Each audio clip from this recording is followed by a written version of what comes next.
Eloé, oh all the time. Et mon Dieu est si bon,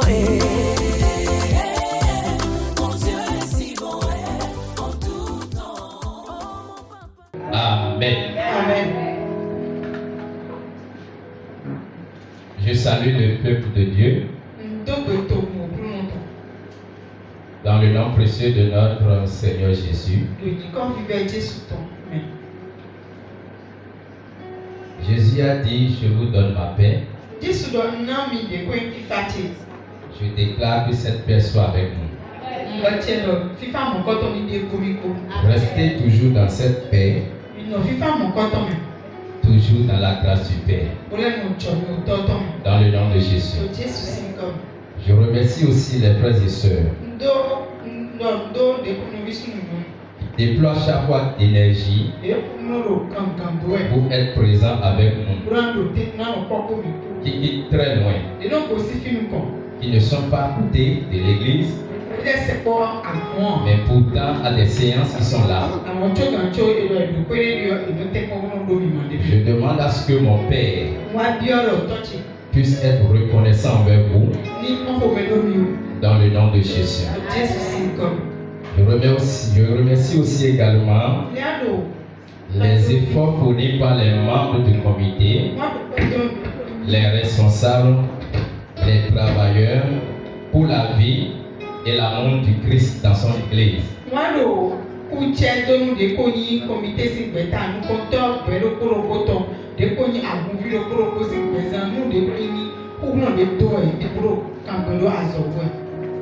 Notre Père est en train de noter ce que nous sommes en train de faire et par son amour, il va nous donner la gloire qu'il faut dans le nom de Jésus. Nous sommes en train d'évoluer dans un terme qui est très important, qui est le thème de l'année 2025 pour l'église Foursquare. La persévérance dans la prière pour une vie florissante.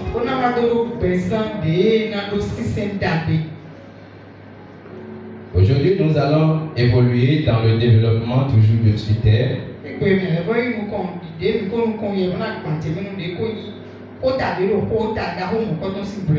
Et le Saint-Esprit nous a conduit à un point qui est le fait de contrôler et de posséder les potes.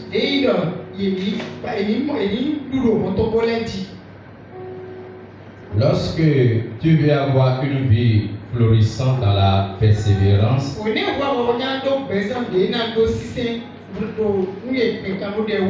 tout en restant dans la prière, il y a un élément que tu dois comprendre qui est de contrôler et posséder les portes.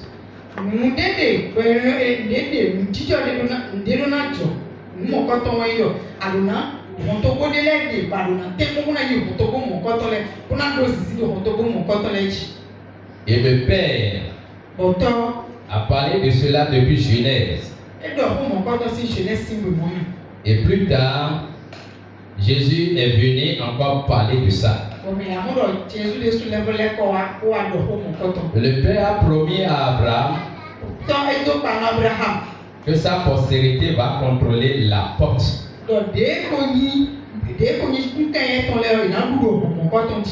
Il a été développé le dimanche passé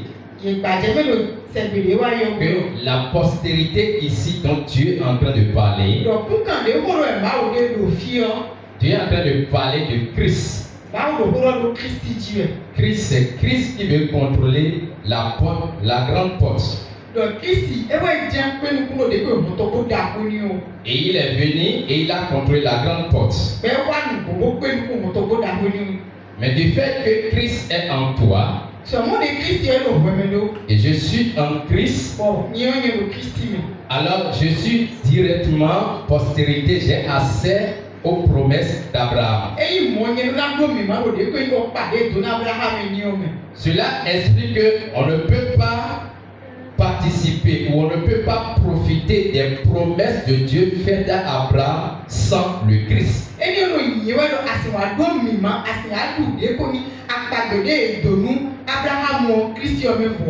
Et lorsque Christ a contrôlé la grande porte, Christ est allé dans le séjour des morts. Et il a pris les clés. Les autres clés récentes, il a pris. Et il a dit, je retourne au ciel. Mais avant que je ne retourne, je te donne les clés. Je te le donne parce que les portes des séjours des morts ne peuvent pas prévaloir contre mon église. Et l'église, c'est toi et moi. Et Christ est la tête de l'église.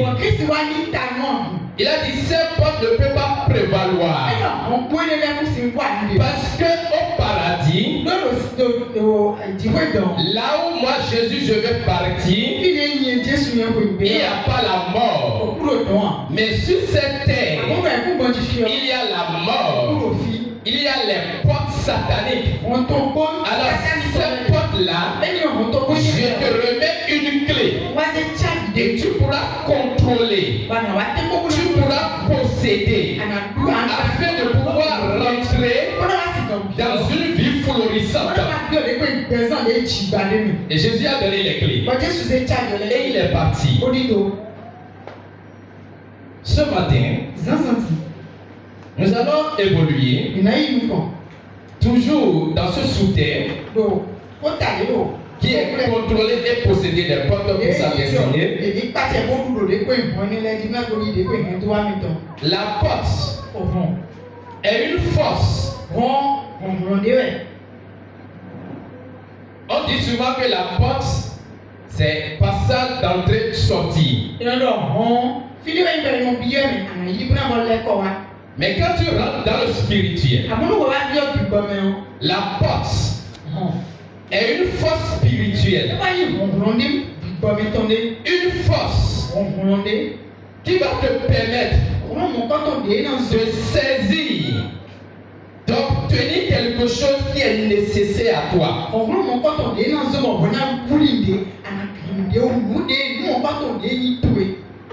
Cette force-là va t'amener à saisir quelque chose, à obtenir quelque chose qui va te profiter.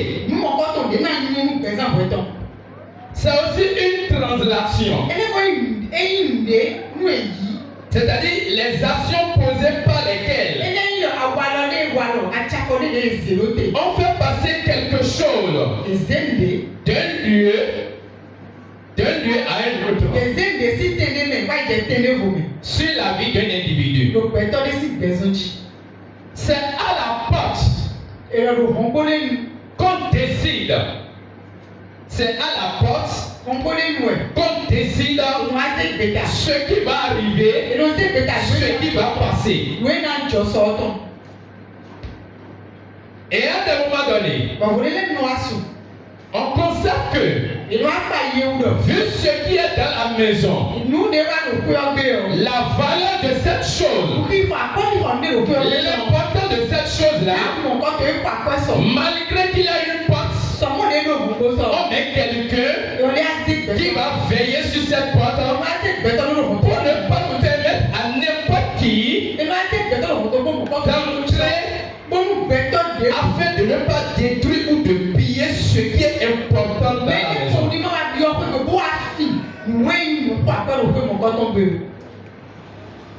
Donc s'il en est ainsi, pour le chrétien, pour l'enfant de Dieu, celui qui a Christ doit comprendre l'importance des portes pour sa vie afin de pouvoir rentrer dans une vie florissante.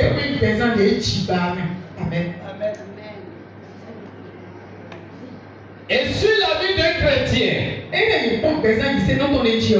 chrétien debout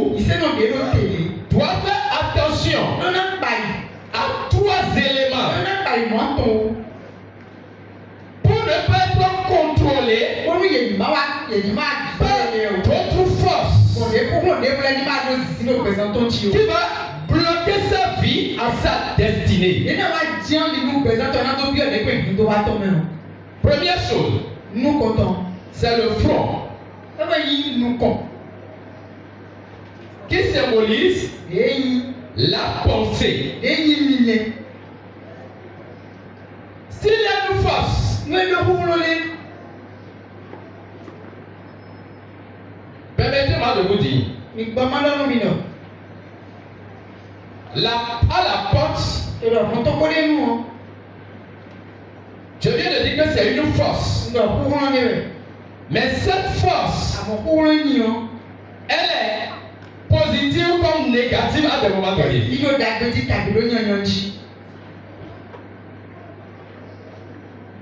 Donc, dans ta vie, toi qui veux rester sur cette terre et rester dans le vrai plan de Dieu, tu dois faire attention à ta pensée. S'il y a une force qui contrôle ta pensée, qui n'est pas la force de Dieu, et c'est une force négative qui contrôle ta pensée, alors une part importante de ta vie a été saisie par Lucifer, et Lucifer est en train de contrôler pour te bloquer dans ta destinée.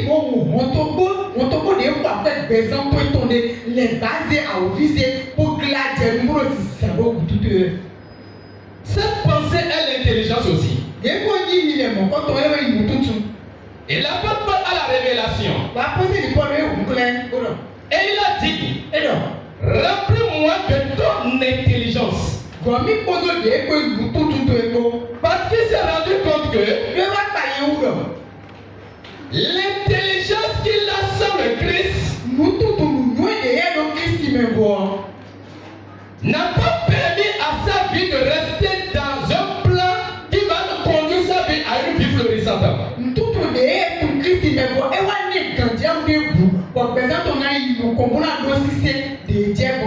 Elle a dit, remplis-moi de ton intelligence. Donc tu dois faire attention à ta tête, à la pensée. Et c'est une grande porte que l'ennemi contrôle. Et c'est la porte qu'il a contrôlée dans le jardin d'Éden lorsqu'il était en face de Ève.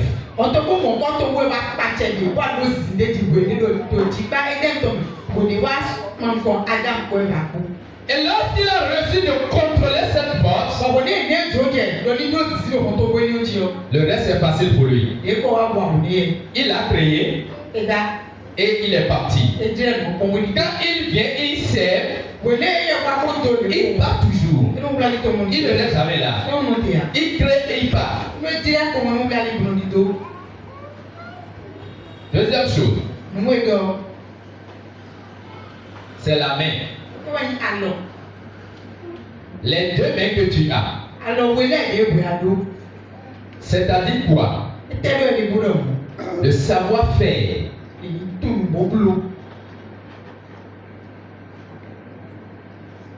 Faire bien son travail. Cela détermine la connaissance. Lorsque tu te laisses à une force négative de contrôler le savoir-faire,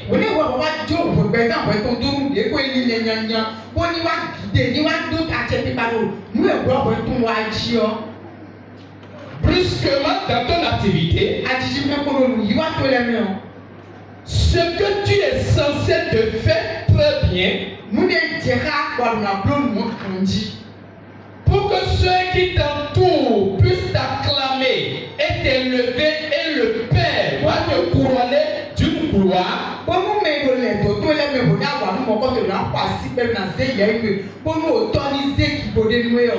Tout seras téléguidé d'une force négative qui va commencer par te décourager de ne pas faire très bien et tu vas commencer par faire très mal, très mauvais, en retard, ne pas être à l'heure, ne pas se lever très tôt pour aller au service.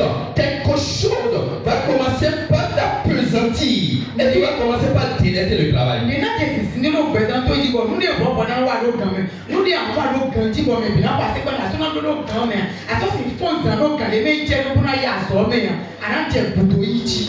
Au lieu de faire ça très bien, tout en prenant ce chemin-là, un esprit va te manipuler et tu vas prendre le chemin qui va te conduire à une condamnation, le chemin qui va te conduire en prison.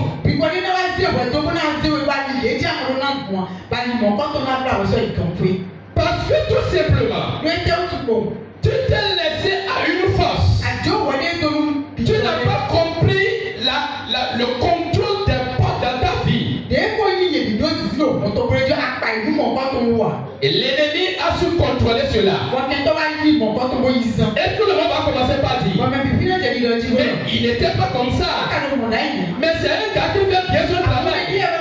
Mais qu'est-ce qui le prend? Qu'est-ce qui arrive? Pourquoi il fait comme ça? Et tout le monde va commencer par reculer. Et tu vas te retrouver dans l'échec.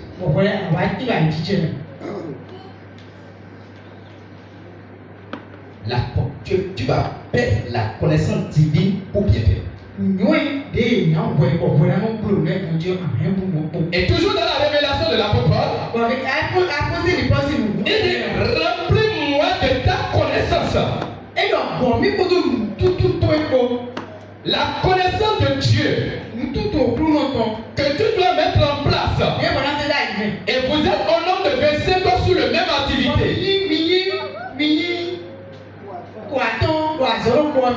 Cette connaissance divine qui est la force positive qui contrôle ta vie.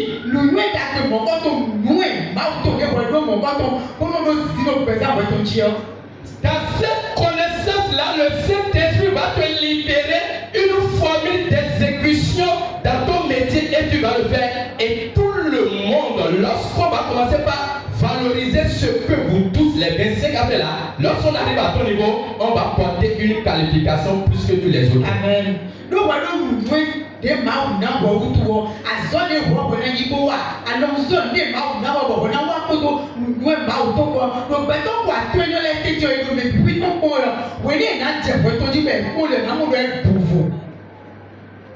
Troisième chose. Tu dois faire attention à ces choses-là. La troisième chose, c'est la poitrine. La poitrine. Qui est le cœur? Le cœur. Qui est égal encore à la sagesse? La sagesse. Ton cœur. La parole de Dieu déclare. Garde ton cœur. Protège ton cœur. Ce n'est pas Dieu qui va protéger ton cœur. Jésus a déjà contrôlé la grande porte. Les autres portes là, c'est à toi-même de veiller sur ces portes à partir de la parole et des principes de Dieu. Veille sur ton cœur. Celui qui veut rentrer dans une vie florissante et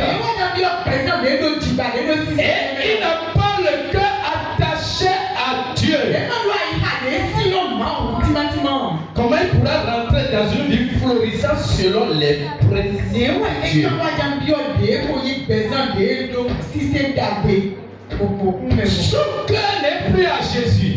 Il n'a plus son cœur à Jésus. Mais il est au milieu de nous.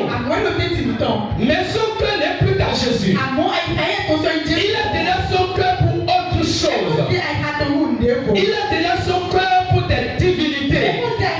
Il a déjà son cœur pour des choses tes mains d'or. C'est clair. Il serait impossible que tu aies assez d'amis florissants.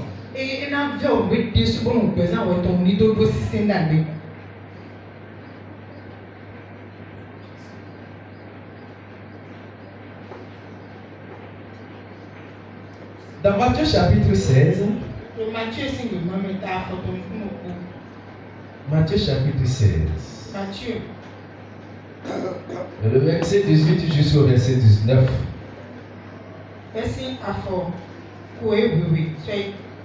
Et moi,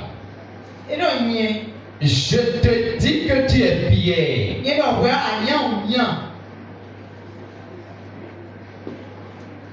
Et que sur cette pierre, je bâtirai mon église. Et que les portes du séjour des morts ne prévaudront point contre elle. Verset 19. Je te donnerai les clés du royaume des cieux. Et ce que tu liras sur cette terre sera lié dans les cieux. Et ce que tu délieras sur cette terre sera délié dans les cieux.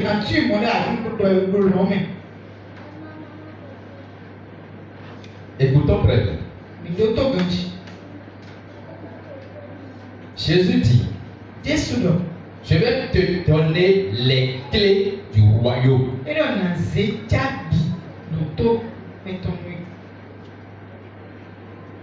Le royaume des cieux, c'est là où Dieu même reste avec les grands anges. Et le royaume de Dieu, le royaume de Dieu est déjà sur la terre. Ce royaume-là est en toi. Et Jésus dit maintenant, ce que tu vas décider dans ce royaume-là,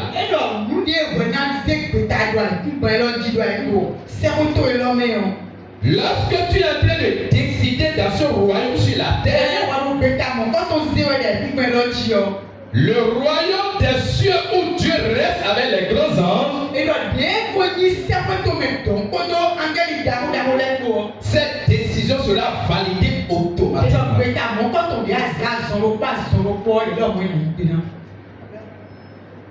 Mais la question que vous allez me poser est quoi? Pourquoi nous décidons ici et le royaume des cieux ne valide pas?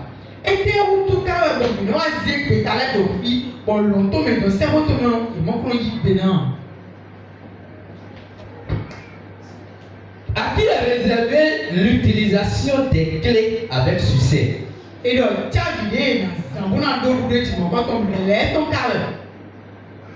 Tout le monde. Celui qui a reconnu le travail de Dieu par Jésus pour sa vie, et il a confessé Jésus pour sa vie, a ses clés. Mais ces clés qu'il a, comment il va les utiliser? Comment il va les reconnaître et les utiliser? À qui est réservé l'utilisation avec succès?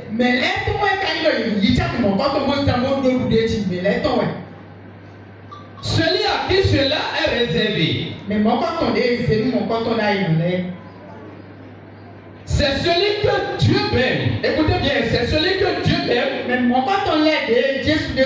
a sélectionné. Et il a mis toute sa qualité en lui. Celui que Dieu a choisi. Et il a déposé toute sa qualité en lui. Lorsque celui-là commence par décider sur cette terre, le royaume des cieux. Nous prenons ces ans et on écoute ce qu'il est en train de décider et on valide.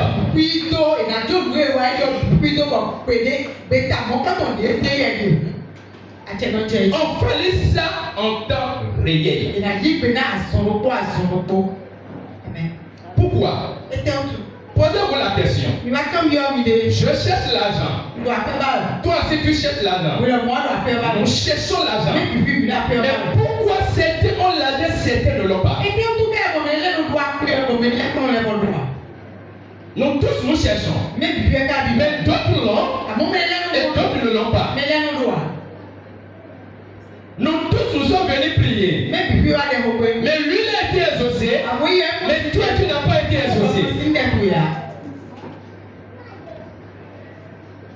Celui que Dieu a choisi, il a mis toute sa potentialité en lui. Quand celui-là pointe et commencez par ordonner, le ciel valide. Parce que quoi? Il a l'approbation de Dieu de proclamer et d'ordonner pour que le ciel valide. Amen.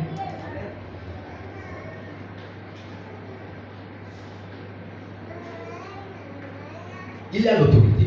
Jésus est parti dans une ville. Automatiquement que Jésus a mis pied dans cette ville, les démons ont commencé par crier. Ils ont dit, monsieur, nous reconnaissons, pardon, il ne faut pas nous faire du mal. Aie pitié de nous, il ne faut pas nous faire du mal. Permets est-ce que nous puissions rentrer dans ces pourceaux-là. Parce que l'autorité est là. Quand il parle, le ciel va valider. C'est pour cette raison. Dans une famille, Dieu choisit quelques personnes et il est béni pour les élever. Dieu va les élever. Dieu va les bénir de toutes sortes de bénédictions. Pour que lui, tout ce qu'il a,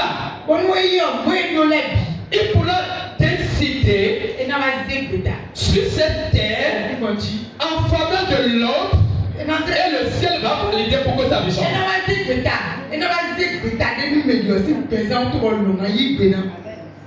Écoutez bien. Dieu choisit.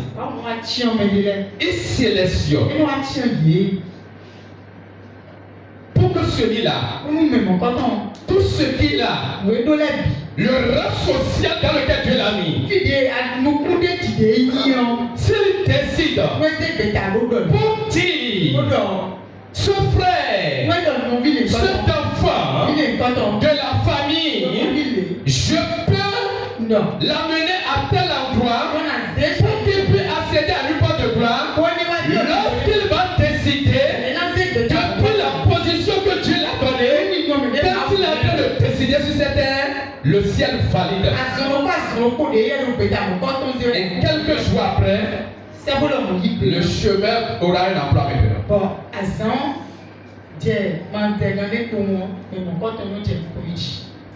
Mais qu'est-ce qui se passe généralement? La Bible en a parlé. Allons maintenant dans la parole de Dieu. Pour voir ce que la Bible a dit par rapport à ça. Matthieu chapitre 23. Verset 13. Matthieu 23. Verset 13. Il dit maintenant. Malheur à vous, scribes et pharisiens hypocrites. Parce que vous fermez aux hommes le royaume des cieux. Et vous n'y entrez pas vous-même.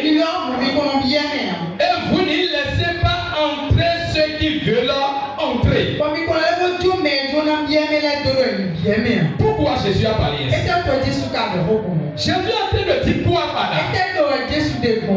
Jésus a dit, vous qui êtes là, vous qui êtes les pharisiens, les scribes là, vous avez un rang social. Vous avez été levé à un poste donné, à un niveau donné, pour permettre aux autres d'accéder au royaume, d'entrer dans le royaume. Maintenant, ce qui est malheureux est que vous ne leur permettez pas d'entrer dans le royaume. Vous fermez le royaume à eux. Et vous-même, vous ne voulez pas rentrer. Et vous empêchez encore ce que le désir d'entrer encore vous les empêchez. C'est-à-dire quoi? Dieu t'a donné une position. Et de ta position, tu vas décider quelque chose pour changer la vie de l'autre. Mais tu ne l'as pas décidé. Et toi, tu ne fais pas encore évoluer. Tu empêches l'autre d'évoluer. Et ils empêchent les autres de rentrer dans le royaume. Et eux aussi ne veulent pas rentrer.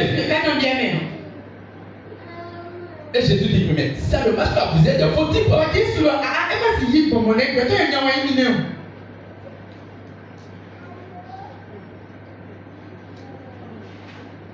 Ces gens-là vont même dévoiler les maisons des veuves. Et ils font des apparences. Ils sont dans des apparences dans les prières.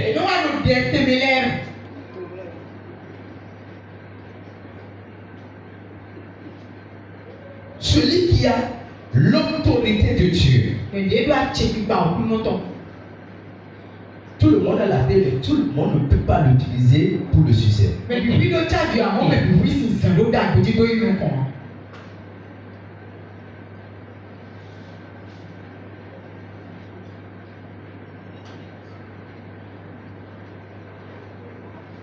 Qu'est-ce qui caractérise? Qu'est-ce qui va te permettre d'utiliser avec succès?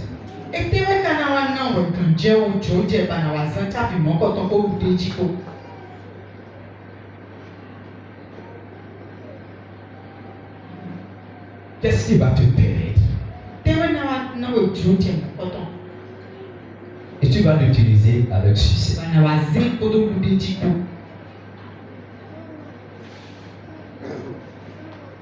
Je vais poser cette question tout en restant dans cette parole de Père. Jésus dit, je fais une grâce exceptionnelle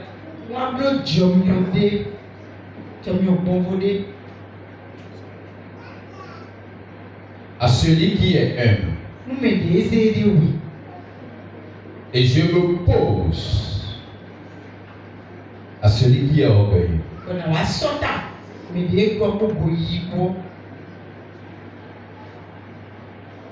Lorsqu'on dit,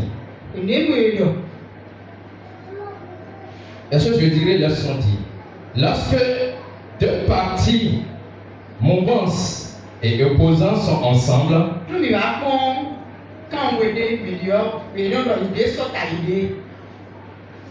qu'est-ce qui fait leur opposition? Opposer là c'est quoi? S'opposer là c'est quoi?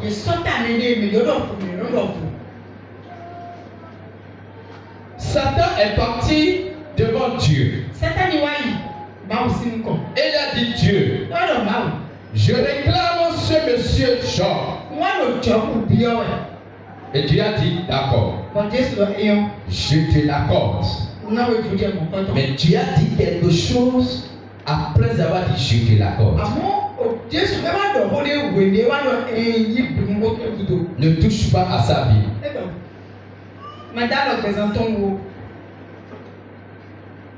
Ce qui permet,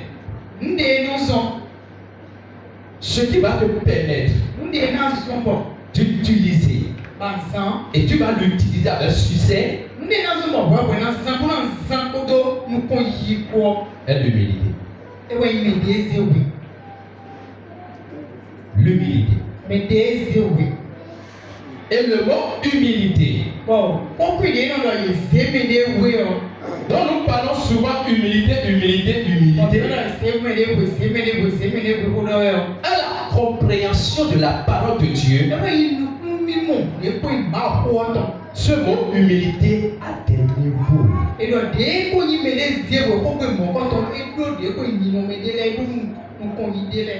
Et à ce niveau-là seul, si tu ne remplis pas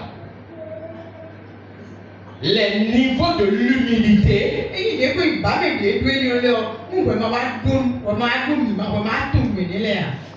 tu ne peux pas utiliser toutes les clés. À un niveau donné, on va te dire tu es limité. Tu es illimité.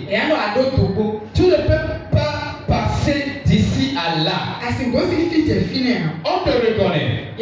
On t'a permis tout. Mais pour ça là, tu ne peux pas aller. Tu ne peux pas dépasser cette limite là. On te limite. Et lorsque tu es limité comme ça, et tu ne comprends pas le fonctionnement des choses spirituelles, qu'est-ce qui se passe? Lorsqu'on te limite, tu ne peux plus avancer. Alors ce qui détermine que tu dois rester sur place ou tu vas retourner. Et comme ça maintenant, on commence par courir pour chercher à sécuriser ce qu'on a soi-même sans Dieu.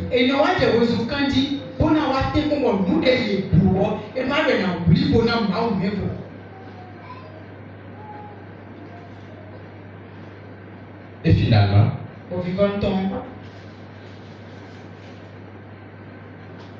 ça ne donne pas un bon résultat.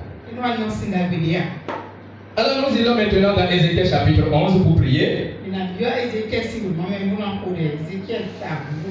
Ézéchiel chapitre 11. Ézéchiel chapitre 11. Et nous allons prier. À partir du verset 1er.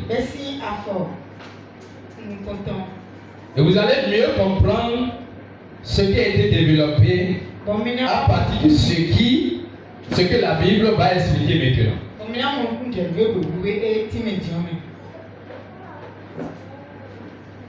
L'esprit m'enleva et me transporta à la porte d'Orient de la maison de l'Éternel.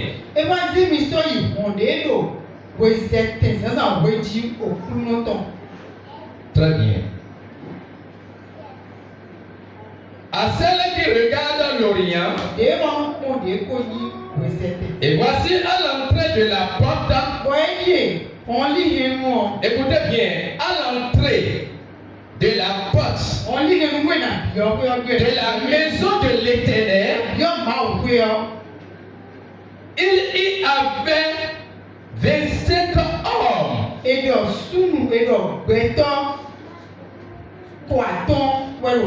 Et je vis au milieu d'eux Jazania et fils d'Azur, Pélatia et fils de Bénéja, chef du peuple. Et l'Éternel me dit, fils de l'homme, ce sont les hommes qui méditent, écoutez bien, qui méditent l'iniquité. Le mot méditer est très profond. Il médite l'iniquité et qui donne de mauvais conseils dans cette ville. Ces gens-là, ils se sont regroupés à la grande porte de la maison de l'Éternel.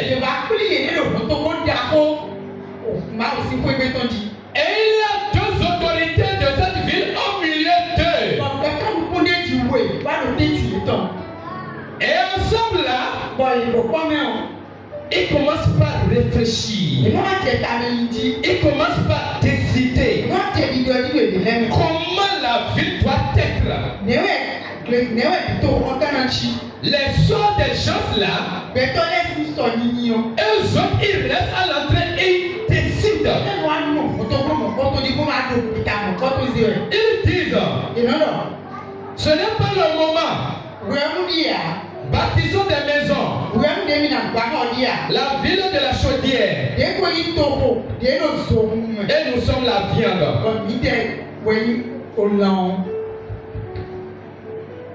Ensemble, ils décident à la grande porte.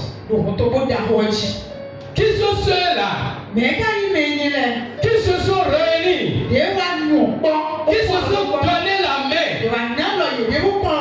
à la grande porte de ta vie, à la grande porte de ta maison, à la grande porte de ta société.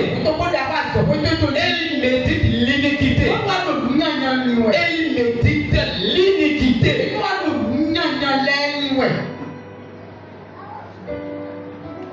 Alors l'esprit de l'Éternel tomba sur moi et il me dit, ainsi parle l'Éternel. Vous parlez de la sainte maison d'Israël. Et ce qui va vous montrer à la pensée, je le sais. Vous avez multiplié les meurtres dans cette... Écoutez, vous avez multiplié les meurtres dans cette maison. Vous avez rempli les rues des cadavres. C'est pourquoi ainsi parle l'Éternel. Vos mots que vous avez entendus au milieu d'elle, c'est la viande. Et elle, c'est la chaudière. Mais vous, on vous en fera sortir. Vous avez peur de l'épée. Et je ferai venir sur vous l'épée. Dis l'Éternel. Dis le Seigneur. C'est-à-dire quoi? Il décide à la grande porte. Il décide les sortes des choses à la grande porte.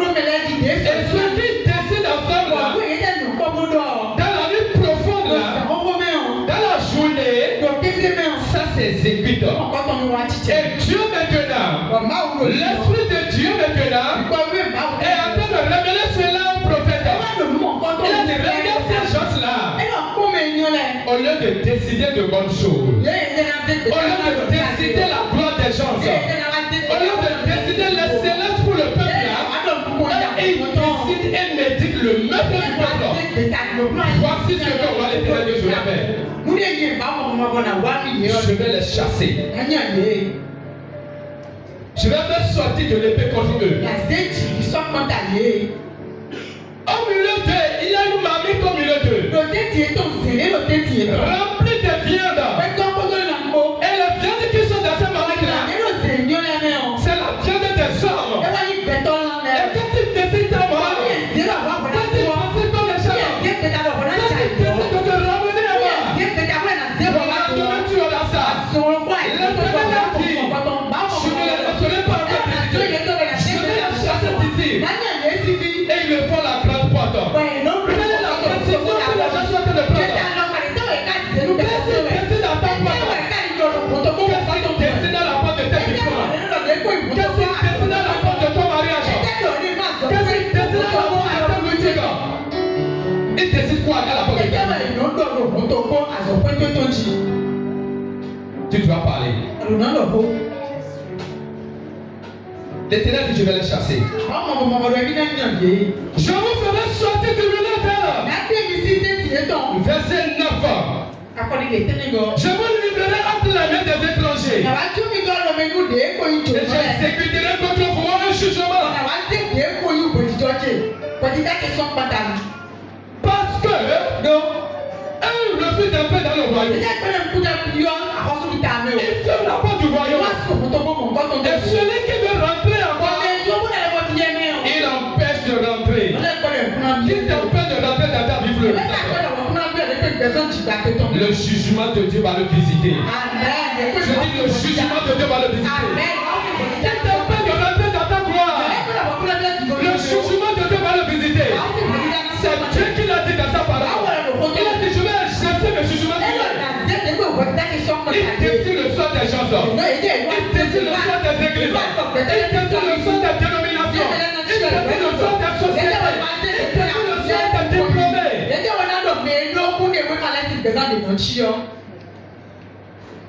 Parce qu'ils sont à un niveau donné. Au lieu de permettre aux autres d'aller, au lieu d'utiliser leurs autorités, la porte de gloire aux gens.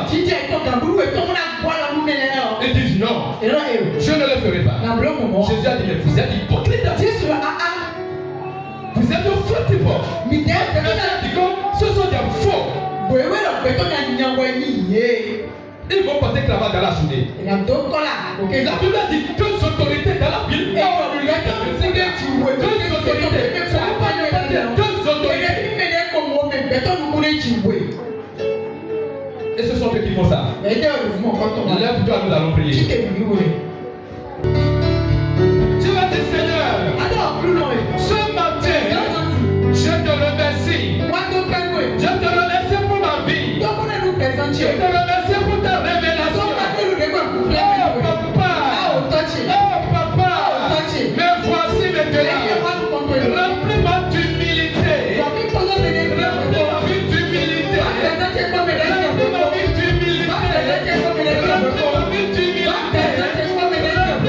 d'humilité. Dans le nom de Jésus.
L'Éternel Dieu déclare, je vais les chasser parce qu'ils sont en train d'empêcher l'enfant de rentrer dans le royaume.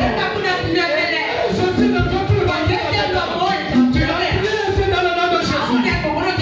Seigneur mon Dieu, tous ceux qui m'empêchent de rentrer dans ma gloire, je me tiens sur ta parole et je déclare, mon Père, chasse-la maintenant.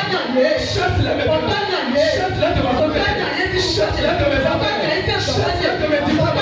Chasse-la de mon église. Chasse-la.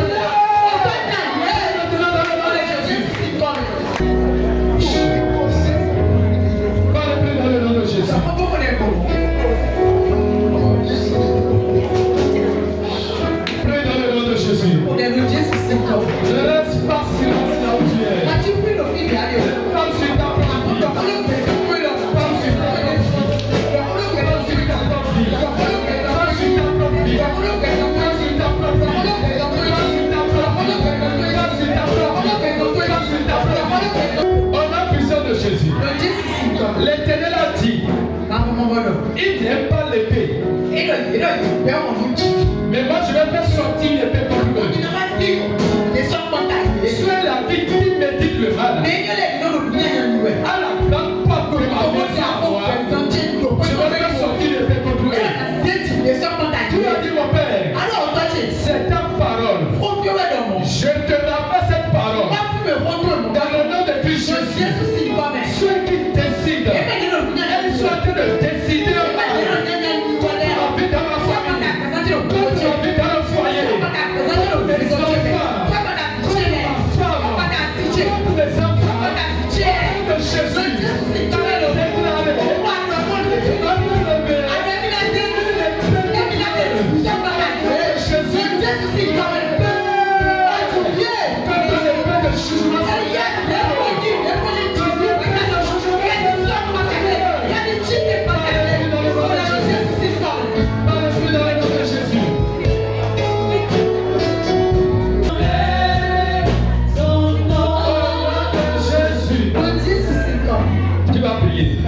Jésus a dit, je suis la porte, je suis le chemin.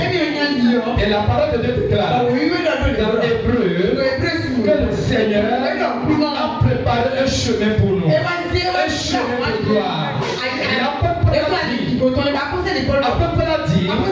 dans Corinthiens, il a dit que une grande porte m'est ouverte, mais il a plein d'ennemis. Tu vas prier maintenant. Tu vas dire Seigneur, Jésus tu es la porte. Et tu vas donner l'accès à cette porte-là dans le sang de Jésus. Je déclare maintenant la porte qui est devant moi et qui doit être ouverte pour que j'entre dans ma gloire. Je te donne maintenant cette porte.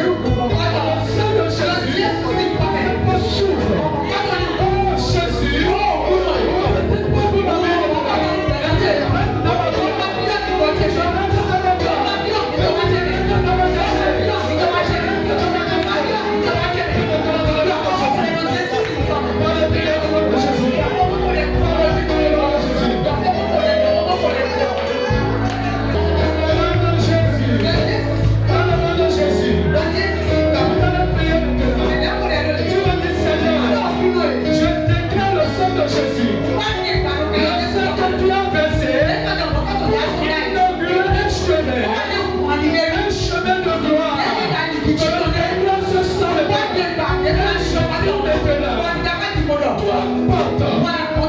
qui est devant moi et qui est encore fermé et que je suis encore dans une position qui ne devait pas dire.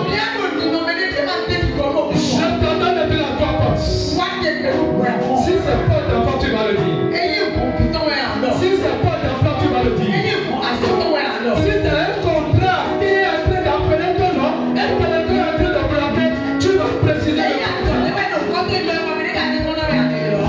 Tu vas dire Seigneur, je réclame le sang sur cette porte. Dans le nom de Jésus, qui a telle porte, s'ouvre maintenant. Car Jésus a inauguré le chemin. Le sang.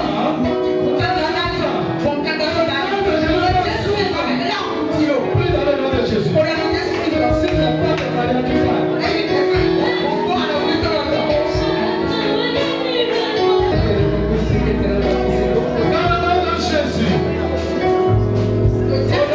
Jésus.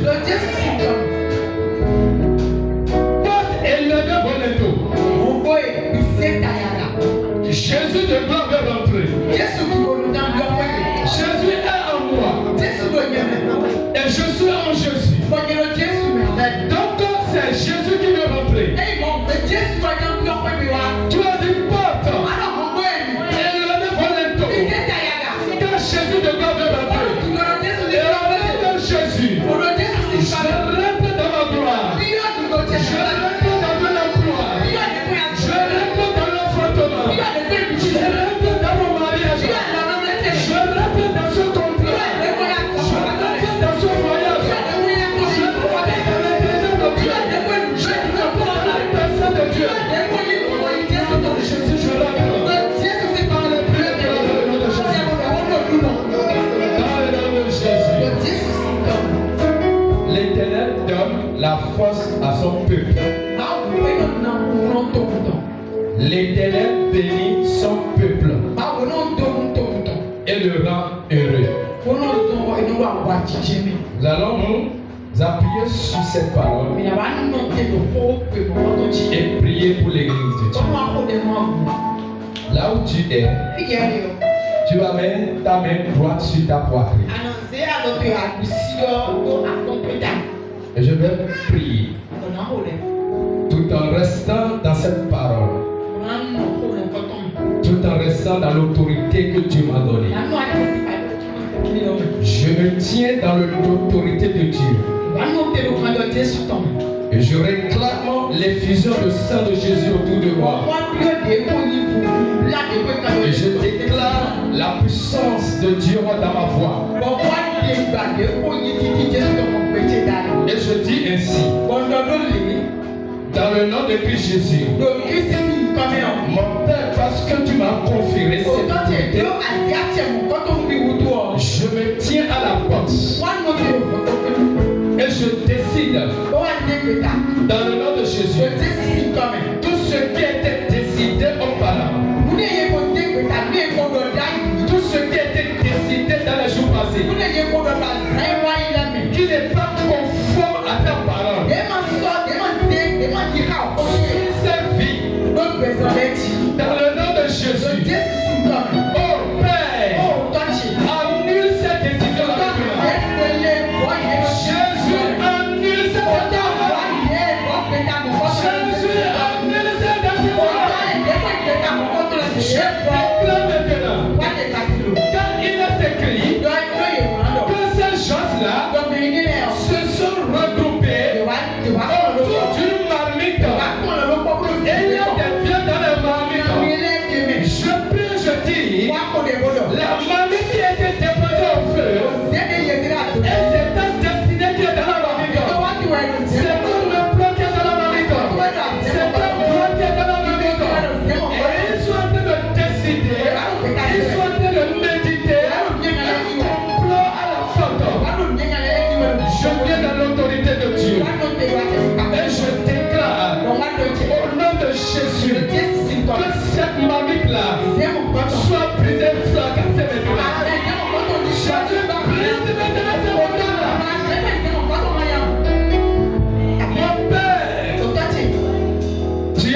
Que cette force-là, le Saint-Esprit n'a qu'à te l'accorder.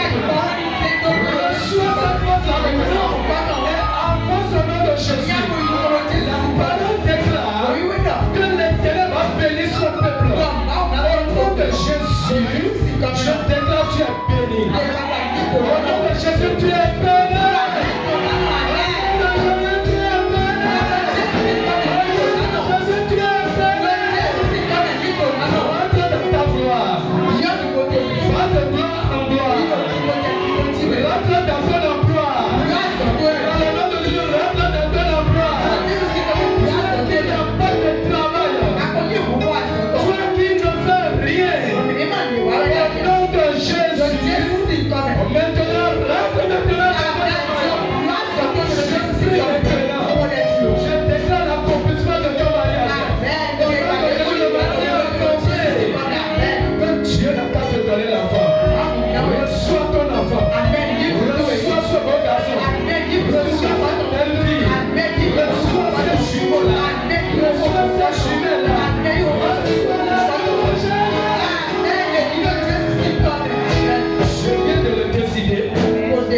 Le ciel a scellé sur la vie. Au nom de Jésus.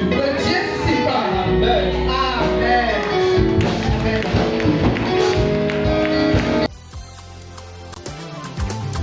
Hey, my God is good, oh eh.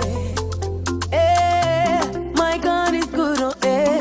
Oh, all the time.